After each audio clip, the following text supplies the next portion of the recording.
Hello, this is Spartan Commander, and this is the 53rd Rome Total War battle, Brotherhood battle that I put onto YouTube.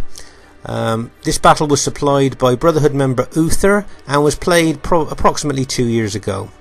The team today consists of Brotherhood member Uther, who has bought the Rome Julii faction.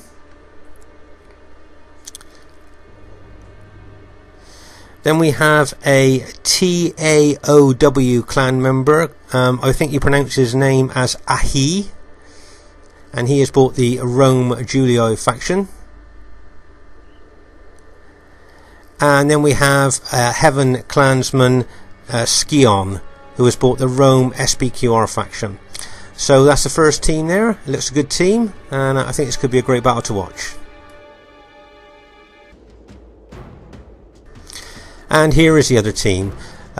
We have Brotherhood member Crimson Overlord, who has called himself Pain and has bought the Rome Scipio faction. We have Brotherhood member Cal, who has bought the Rome Scipio faction. And there we have Spartan Commander, who has bought the Rome Scipio faction. And straight away, right from the beginning of the battle, you can see that Crimson Overlord is starting a very aggressive attack there. You can see that the Julii army opposite him have bought 6 archer units. So what Crimson doesn't want to do, he doesn't want them to give them the chance to shoot arrows at him. So that's why he's being so aggressive, to try and drive them back. Also, if you notice, his cavalry is running towards the archers as well, in the chance that he might catch an archer unit to hit. But if you notice that the Julii cavalry moved over to cover that archer unit there. But if you notice, Crimson Overlord is still being very aggressive with his attack here on the right flank. In the 31k game, bringing 6 archers in your army is unusual, but I think as the battle goes on, it'll be interesting to see if those bringing those archers were worth it. As you can see there, Crimson Overlord now is chasing down one of the enemy archer units there.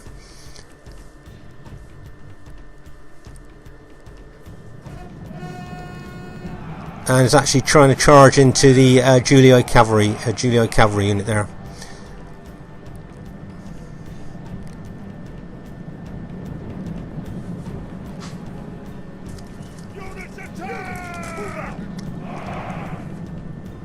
As you can see, there's lots of archer fire already starting to come over onto Crimson Overlord's army there.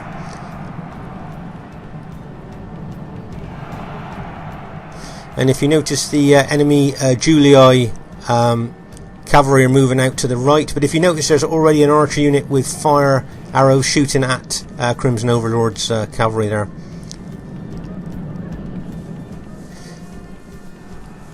If you notice, the Julii cavalry are in wedge formation, ready to charge in if they get the chance to the flank of Crimson Overlord's infantry. That's probably what he's thinking there. But if you notice that I'm charging my cavalry straight in here, straight in towards the Julii cavalry there. And if you notice, both Crimson and Cal's cavalry have now joined me. What I thought there was, if we can actually hit the Julii cavalry there and try and get them to fight us, then with the cavalry numbers that we've got, we should be able to rout them, hopefully. As you can see there, Cal's cavalry is charging. So we've actually at the moment got my cavalry, Cal's, and Crimson Overlords. But if you notice that the Julii cavalry have got their general there, who's a cavalry general, and he will be giving those cavalry a lot of morale through being that close to them. So that, I got a feeling that Julii cavalry is going to hold for a long time. If you notice, Uther tried bringing some cavalry over there, reinforcements from Julii cavalry, but if you notice that Crimson Overlord threw out an infantry line and actually stopped Uther from bringing the cavalry support over there. That was a great move by Crimson Overlord. If you notice now, Cal has taken his cavalry out round the rear and is now charging into the rear of the enemy Julii cavalry, and I would think it wouldn't be long until, even with the general giving the Julii cavalry morale, it wouldn't be long until they start to rout, and there they are, they're starting to rout now. If you notice that Crimson Overlord actually even took some infantry units in there as well, so that Julii cavalry fought for a long time with their general with them, but obviously with those numbers attacking them, they couldn't hold.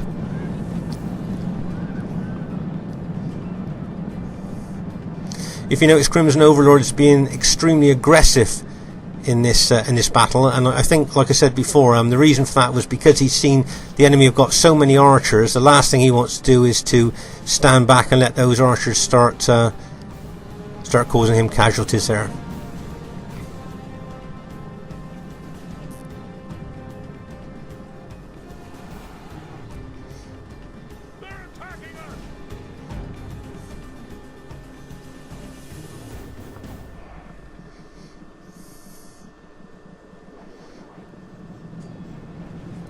If you notice here, Cal's charging his cavalry in along with his infantry with a view to routing those couple of Julii infantry units that were in front of him here. So that was a good hit by Cal's cavalry. If you notice, Crimson Overlord is now taking his infantry and cavalry on a wide right flank in action there, trying to attack the Julii cavalry and infantry over on that right flank.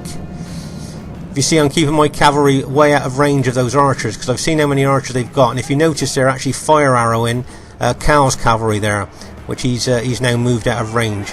But all the time you see Crimson Overlord is, as I said before, being extremely aggressive on that right flank and is really making the enemy battle line turn inwards there.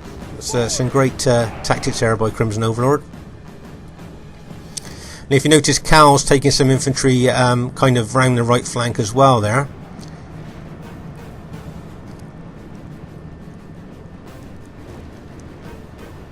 And if you notice that Crimson Overlord's doing a good tactic of advancement here, he's putting his infantry in front and just keeping his cavalry at the rear, just in case any of those SBQ or cavalry want to charge in. He'll have his infantry in front there to try and soak up the attack.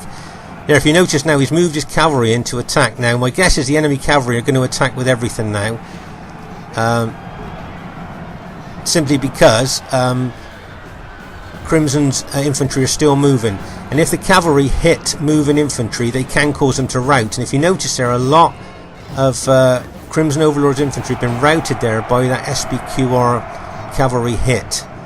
And I think that must be quite well upgraded cavalry there, because that's fighting. The impact was massive there, and it's still fighting well against the Scipii infantry. So I think that's pretty well upgraded infantry there. And if you notice, Crimson's got another infantry line between the SBQR infantry and the SBQR cavalry to stop reinforcements getting through there.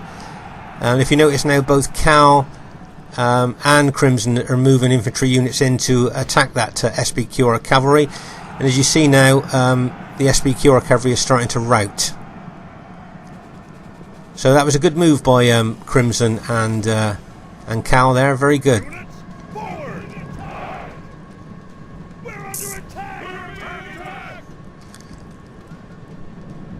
So at this stage of the battle, it looks pretty good for the Scipii team there. We've kind of routed a lot of the Julii infantry and cavalry, and we're actually starting to attack the SBQR infantry now. But what I'd like to draw to your attention there is all those archers behind the enemy lines firing fire arrows onto our army. And of course, as you well know, that fire arrows cause morale to drop. And of course, the more fire arrows that hit your unit, the more morale you tend to lose. So that's quite an important thing there. Now, if you notice, Uther has been keeping his powder dry. That old saying of keeping his powder dry. His cavalry are fresh and strong. And look how they've just charged in there and routed the tired Scipii infantry there. Now that was a well-timed hit by Uther, using his years of RCW experience. If you notice all the way through that, he kept his cavalry fresh and at the back, and just charged in at the right time. Now let's see how he calmly withdraws his cavalry. He's done the damage he wanted to, and he is now withdrawn. That was a good move by Uther. But all the time, as I say, if you notice those archers, those Julii archers firing the fire arrows onto us, lowering our morale all the time. As I said at the beginning, to bring 6 archers to a 31k game is unusual, but looking at the damage and the morale loss they're causing, it could well have been a good move there. As you can see, Cal's charging his cavalry in here into the Julii infantry, who are still managing to hold well. If you notice that Crimson Overlord is still attacking here on the right flank.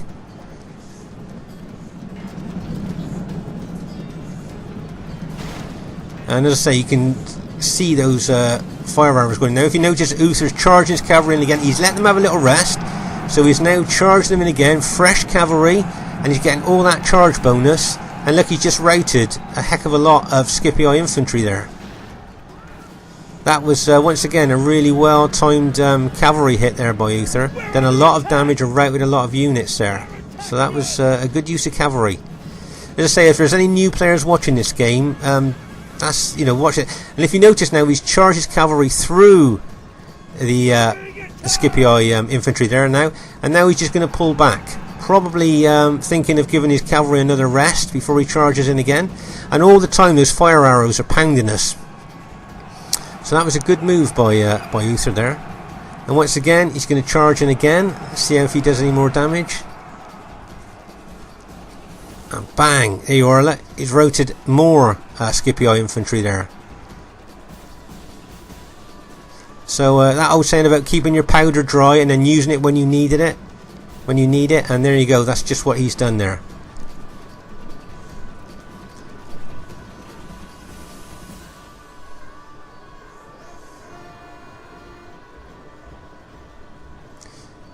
But those I can't emphasise to players watching this the damage that those fire arrows are doing. So many archer units firing fire arrows into us is really devastating. As you see here, I'm moving from left to right here with my infantry in an attempt to get over to the right flank. But if you notice, as I'm moving, I'm being really hit by loads of fire arrows as I'm moving across the battlefield here. So the only thing I can do is send a couple of infantry units off to them, because I've lost all my cavalry. All my cavalry are dead now, so I'm just going to send off a couple of infantry units to try and attack those archer units, meanwhile moving the rest of my infantry over to try and tackle the Rome Julii infantry there. I think from what I can see now, it's only Uther's Julii infantry that are left, infantry and cavalry that are left now. But if you notice, I think one of the key factors here is A, the fire arrows lowering the morale of my troops, but B, also if you notice that Uther's still got cavalry left. If you notice, he's just put them into wedge formation now, and I think he's going to charge, move back a little bit, and then charge them in to get a full momentum and cavalry charge bonus there. You see, my infantry now are actually engaged with Uther's infantry.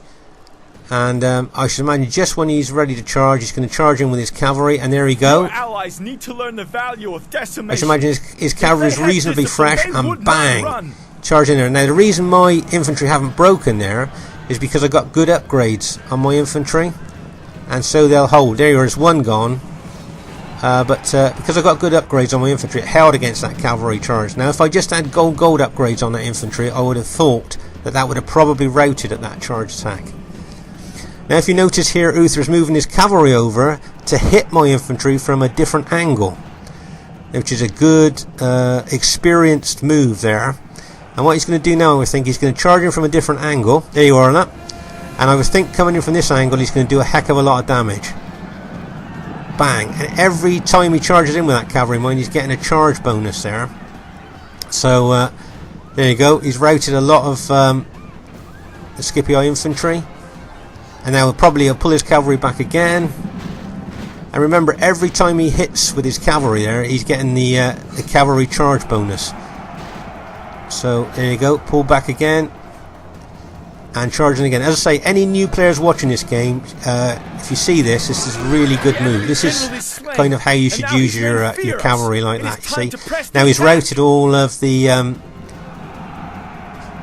Scipii infantry there, and that I would think would be and that would be the last of our armies have been routed now.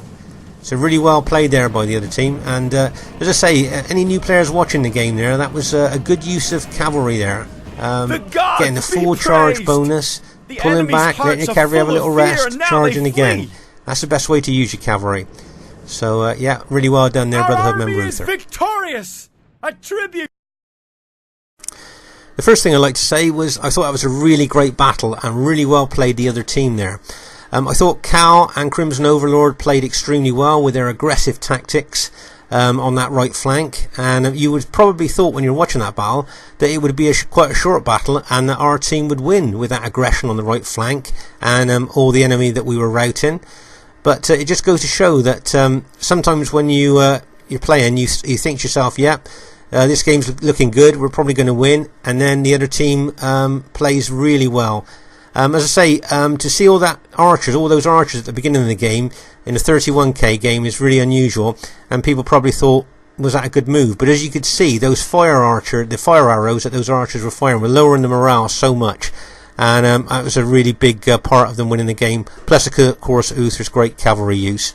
Just like I say, really well played to everybody, and this is Spartan Commander saying bye for now, and hope to see you soon.